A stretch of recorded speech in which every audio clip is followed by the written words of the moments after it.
Shalom, selamat berjumpa lagi dengan saya.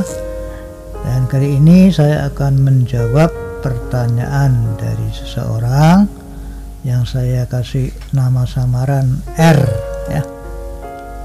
Nah, dia bertanya seperti ini ya. Mau tanya, kalau kita sebagai orang Kristen datang dalam acara ijab kabul, apakah boleh? Dengan datang apakah sama dengan merestui untuk pernikahan dilakukan secara Islam? Nah, kebetulan yang menikah adalah adik saya.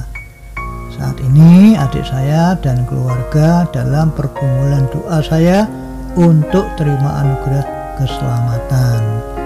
Sebelumnya ya Kristen, namun sekarang pindah agama. Terima kasih, God bless you. Ya, oke, saya jawab ya akan dua pertanyaan yang bro tanyakan. Namun saya mau jelaskan dulu tentang orang Kristen, bro. Oke. Nah, orang Kristen artinya adalah pengikut Kristus. Nah, itu ya arti dari orang Kristen ya. Jadi kalau bro menyebut diri orang Kristen, maka bro harus mengikuti apapun yang diperintahkan oleh Kristus. Paham ya ini ya. Nah, kata apapun itu artinya adalah Alkitab atau firman Allah ya, dari Kejadian sampai Wahyu.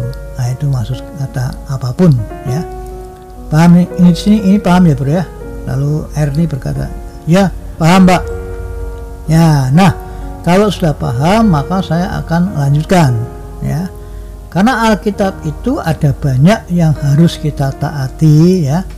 Maka kita akan pelajari bagian yang berkaitan dengan pertanyaan bro di atas. Oke? R berkata, siap. Nah, oke.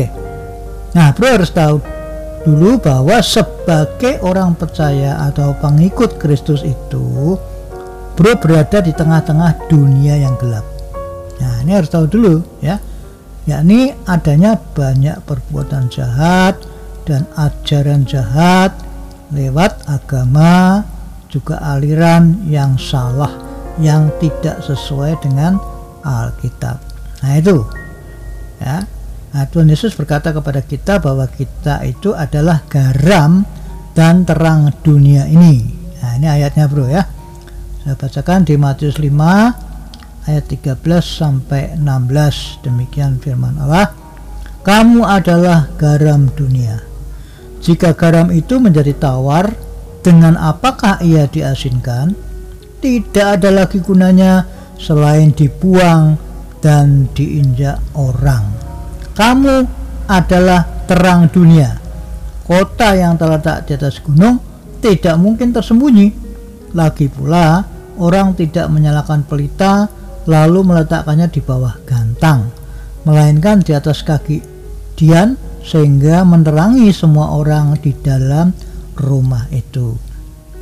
Nah, demikianlah hendaknya terangmu bercahaya di depan orang, supaya mereka melihat perbuatanmu yang baik dan memuliakan Bapamu yang di surga. Lalu Erli berkata, maksudnya bagaimana Pak? Ya, saya jawab, maksudnya kita itu diumpamakan oleh firman Allah bagaikan garam dan terang bro ya. Nah, bro harus tahu fungsi daripada garam itu dulu ya. Yang pertama, fungsi garam adalah untuk membuat masakan menjadi mantap ya. Kalau masakan tanpa garam kan hambar ya, begitulah ya kira-kira. Nah, jadi ini garam ini fungsi yang pertama yang sangat utama juga adalah untuk menjadikan masakan menjadi mantap ya, atau apa ya, pokoknya sedap begitulah ya. Nah, itu garam. Yang kemudian yang kedua fungsinya adalah untuk mencegah pembusukan ya. Misalnya kita mau supaya ikan tidak busuk, maka taburi garam. Nah, itu nanti ikan itu tidak akan busuk. Nah, itu makanya nelayan-nelayan tahu ya hal ini ya. Kalau ingin mengawetkan ikan supaya tidak busuk ya ditaburi garam begitu. Nah, jadi kita pun harus bisa memberi rasa sedap pada orang-orang di sekitar kita dan di seluruh dunia, bro. Nah, juga kita harus bisa mencegah terjadinya kejahatan yang begitu banyak di dunia ini, gitu, bro. Itu makanya dua makna yang penting itu, kita orang percaya harus menjadi garam. Itu fungsi daripada garam, gitu, bro. Lalu Ernie berkata, oh gitu, jadi saya harus bisa menjadi garam, yakni memberi rasa sedap kepada masakan. Artinya adalah saya harus bisa menyenangkan, membuat suka cita orang lain, ya, menciptakan damai sejahtera, ya, dan sebagainya, gitu ya Pak.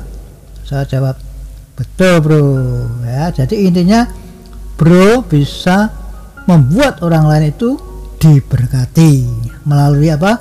Melalui kata-kata dan perbuatan, bro. Nah, itu ya fungsi daripada garam. Nah, kemudian bro juga harus bisa berfungsi mengawetkan makanan. Artinya bro harus bisa mencegah terjadinya kejahatan melalui kata-kata dan perbuatan, bro. Nah, itu contohnya ya, misalkan ada orang mau membunuh atau membenci orang lain. Nah, ini kan jahat ya, orang namanya membenci itu kan sama dengan membunuh, kata firman Allah ya. Nah, ini jahat. Nah, bro harus bisa mencegah orang itu. Orang itu kan bisa saja keluarga sendiri, suami istri, anak, ya, famili yang lain, nah, dan sebagainya lah. Nah, bro harus bisa mencegah orang itu untuk apa? Melakukan kejahatan itu, yaitu membunuh atau membenci itu kepada orang lain. Melalui apa? Melalui nasihat, bro, ya, melalui tindakan, bro. Nah, itu namanya bro menjadi garam, ya. Jangan istri mau mengajak suami agar tidak usah peduli sama familinya yang dalam kesulitan, misalkan, lalu bro ikut-ikutan. Wah, ini tidak betul ya, bukan menjadi garam itu namanya. Nah, suami harus bisa memberi pengarahan yang benar sesuai kata Alkitab.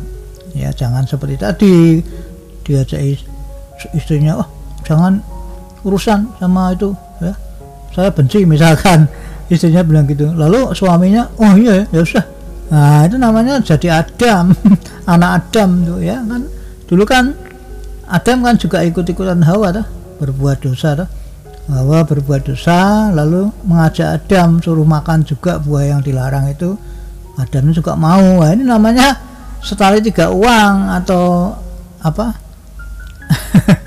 Das budak diintip tawon ya, sama saja sami mawon. Nah, itu jangan seperti itu ya, harus bisa mencegah untuk orang lain itu berbuat jahat. Nah, itu fungsi garam. Paham enggak ini?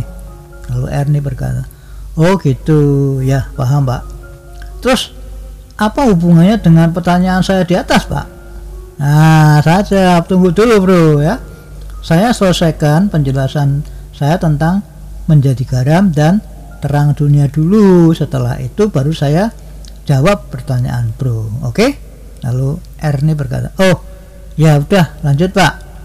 Nah, jadi sebagai orang percaya Tuhan Yesus itu kita harus menjadi garam yang pertama. Kemudian yang kedua, kita juga harus menjadi terang, bro. Kan di atas sudah saya kasih tahu bahwa kita itu berada di tengah-tengah dunia yang penuh dengan kegelapan. Maksudnya kegelapan itu ya macam-macam kejahatan ya, baik itu berupa, aduh sebutkan aja lah ya, kalau saya rinci satu-satu nanti terlalu panjang ya. Ya itu pokoknya kejahatan itu bisa berupa perbuatan orang ya, maupun apa, teori atau ajaran, itu semuanya kejahatan bentuknya. Nah, itu yang disebut apa namanya, kegelapan itu seperti itu ya. Nah, ini akan kita lanjutkan pada episode kedua, karena kalau saya lanjutkan semuanya bisa panjang durasinya bro. Oke, Tuhan Yesus memberkati.